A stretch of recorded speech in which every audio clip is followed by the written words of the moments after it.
Coach നമുക്ക് professional football player ആവാനായിട്ട് എന്താണ് ചെയ്യേണ്ടത്? ഹായ് ഓൾ, ഞാൻ coach രാജേഷാണ്.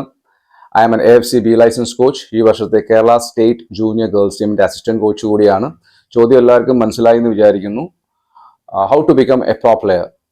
The question sound so simple, പക്ഷേ ആൻസർ അത്ര സിമ്പിൾ അല്ല. It's a bit complicated. നമ്മൾ ഇതേ ചോദ്യം നമ്മുടെ ഇപ്പോഴത്തെ ഹീറോസിനോട് ചോദിച്ചാൽ അവർക്ക് എന്താ പറയാനുണ്ടാകുമെന്ന് അറിയണ്ടേ? Let's go and here from them. നമുക്ക് അവർക്ക് എന്താ പറയാനുള്ളൂ എന്ന് കേട്ടിട്ട് വരാം.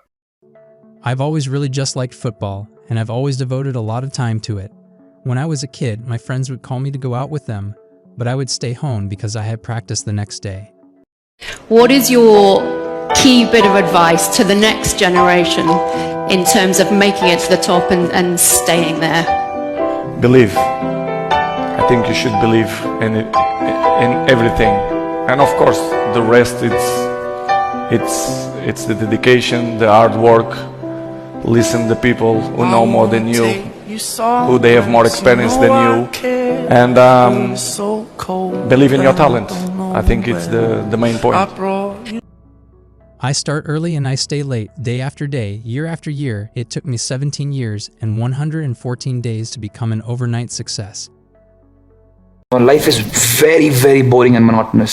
But to reach where I've reached and to do it every day, that monotonous life is important. Now, profession, it's not only mental, but you can't take liberties with your food, with your sleep, with how much water you drink. So everything has to be perfect if you want to stay here. You have to fight to reach your dream. You have to sacrifice and work hard for it. ആഗ്രഹങ്ങളുണ്ടെങ്കിൽ അതിനുവേണ്ടി പണിയെടുക്കണം, നന്നായിട്ട് കഷ്ടപ്പെടണം. Then you leave it. Rest is up to destiny. എല്ലാവരും അവർക്ക് പറയാനുള്ളത് കേട്ടല്ലോ. ഒരു കാര്യമാണ് അവർക്കെല്ലാം കോമൺ ആയിട്ട് പറയാനുള്ളത്, അത് ദ വേർഡ് സാക്രിഫൈസ്. എന്താണ് അവർ സാക്രിഫൈസ് കൊണ്ട് ഉദ്ദേശിക്കുന്നത്? എല്ലാവർക്കും രാവിലെ ഉറങ്ങാൻ ഭയങ്കര ഇഷ്ടമാണ്. പക്ഷേ ആ ഉറക്കം ത്യജിച്ച് വർക്കൗട്ടിന് പോകാനുള്ള ഒരു മനസ്സ്. അതുപോലെ ഇപ്പോഴത്തെ ജനറേഷൻ ഏറ്റവും ഇഷ്ടമുള്ള കാര്യമാണ് ഫാസ്റ്റ് ഫുഡ്, ജങ്ക് ഫുഡ്. പക്ഷേ അത് ത്യജിച്ചുകൊണ്ട്, അത് സാക്രിഫൈസ് ചെയ്തുകൊണ്ട് ഒരു പ്രോപ്പർ ഡയറ്റ് ഫോളോ ചെയ്യുക. അതുപോലെ തന്നെ ഇപ്പോഴത്തെ ജനറേഷൻ ഏറ്റവും ഇഷ്ടമുള്ള കാര്യമാണ് late night parties, mobile addiction, late night mobile നോക്കിയിരിക്കുക.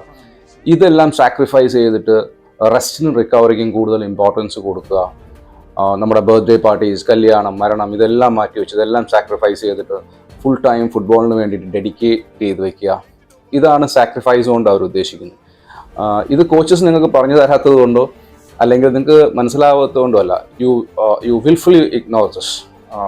കാരണം നിങ്ങളുടെ കംഫർട്ട് സോണിൽ നിന്ന് പുറത്തു വരാൻ നിങ്ങൾക്ക് അല്പം ബുദ്ധിമുട്ടാണ്. പക്ഷേ ഈ ലെജൻസ് പറയുന്ന പോലെ നിങ്ങൾക്ക് അതിനകത്ത് നിന്ന് പുറത്തു വന്നാൽ മാത്രമേ നിങ്ങൾക്കൊരു പ്രോ പ്ലെയർ ആകാൻ കഴിയുകയുള്ളൂ. It's as simple as that. അപ്പോൾ അത് എല്ലാവരും ഫോളോ ചെയ്യാം. ഇത് കൂടാതെ നമ്മൾ ചെയ്യേണ്ട കുറച്ച് കാര്യങ്ങളുണ്ട്. അതിൽ ഏറ്റവും ഇമ്പോർട്ടൻ്റ് ആണ് don't be afraid to take risk. Be bold. നമ്മൾ ട്രെയിനിങ്ങിൽ പലതും പഠിക്കുന്നുണ്ട്. ആ പഠിച്ച കാര്യങ്ങൾ കളിയിൽ അപ്ലൈ ചെയ്യാനുള്ള ഒരു മനോധൈര്യം കാണിക്കുക. You will definitely fail initially.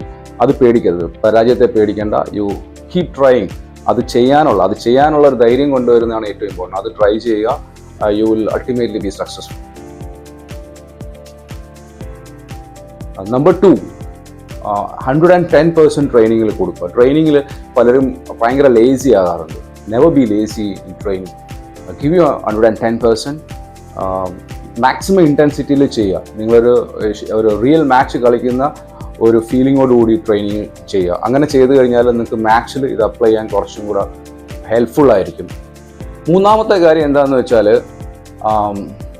Play to your strength and work on your weaknesses. അതായത് ഇപ്പം നിങ്ങൾക്ക് നിങ്ങളുടെ റൈറ്റ് ഫൂട്ടഡ് പ്ലെയർ ആണെങ്കിൽ നിങ്ങൾ റൈറ്റ് കാല് വെച്ച് കളിക്കാനുള്ള ഒരു മനോധൈര്യം കാണിക്കുക. അതുപോലെ തന്നെ നിങ്ങൾക്ക് ലെഫ്റ്റ് ലെഗ് വീക്ക്നെസ് ഉണ്ടെന്ന് മനസ്സിലാക്കി ട്രെയിനിങ്ങിൽ അത് വർക്കൗട്ട് ചെയ്ത് അത് ബെറ്റർ ആക്കാൻ ട്രൈ ചെയ്തുകൊണ്ടേയിരിക്കുക. ഓക്കെ. അവസാനമായിട്ട് നമ്മൾ ശ്രദ്ധിക്കേണ്ട കാര്യം, നമ്മൾ ട്രെയിനിങ്ങിലാണെങ്കിലും മാച്ചസ് കളിക്കുകയാണെങ്കിലും എപ്പോഴും നമ്മളെ കാട്ടി ബെറ്റർ ക്വാളിറ്റി ഉള്ള പ്ലെയേഴ്സുമായിട്ട് കോമ്പീറ്റ് ചെയ്യാൻ നോക്കുക. That way we also improve. അത് ഏറ്റവും ഇമ്പോർട്ടൻ്റ് ആണ്. അപ്പം അങ്ങനെയുള്ള പ്ലെയേഴ്സുമായിട്ട് കളിക്കാനായിട്ട് പ്രത്യേകം ശ്രദ്ധിക്കുക. പ്ലെയേഴ്സിനും കോച്ചസിനും ഹെൽപ്ഫുൾ ആയിട്ടുള്ള മറ്റൊരു വീഡിയോ ആയിട്ട് I will be back soon. അതുവരെ ബൈ ബൈ.